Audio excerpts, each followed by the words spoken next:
Binago na ngayon ang sistema ng paghahatid o pagbababa ng mga pasahero sa NAIA Terminal 1. Ngayon ay parallel na ang mga sasakyan, hindi kagaya noon na nakaharap sa NAIA or sa entrance ng airport. Paalala naman sa lahat ng mga pasahero o mga magdadala ng sasakyan sa paliparan na hanggang 3 minuto lang ang pwedeng itagal ng bawat sasakyan para sa unloading o drop-off. Bis na nakaharap ang mga sasakyan sa gusali ng Ninoy Aquino International Airport Terminal 1 kapag magbababa ng mga pasahero sa departure area, parallel o nakahanay na lang ito sa drop-off slots na itinalaga sa lugar.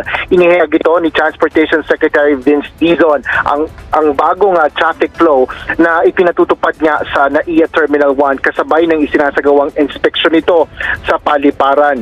Bunsod dito ng insidente noong weekend kung saan sumagasa ang isang sasakyan sa ilang pedestrian.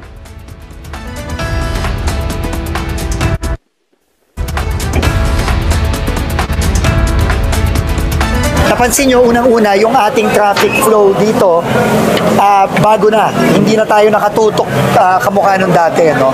So I think that's a major development.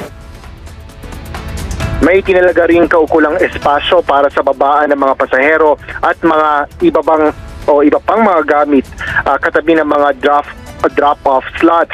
Ngunit bibigyan lang ng hanggang 3 minuto ang unloading o pagbababa ng mga pasahero ng kanilang mga gamit sa passenger drop-off area. Paliwanag ni Secretary Dizon, bahagi na rin ito ng paghahanda nila para sa inaasang pagdagsa ng mga pasahero na babiyahe pauwi ng kanilang mga probinsya para bumoto sa araw ng eleksyon sa Lunes.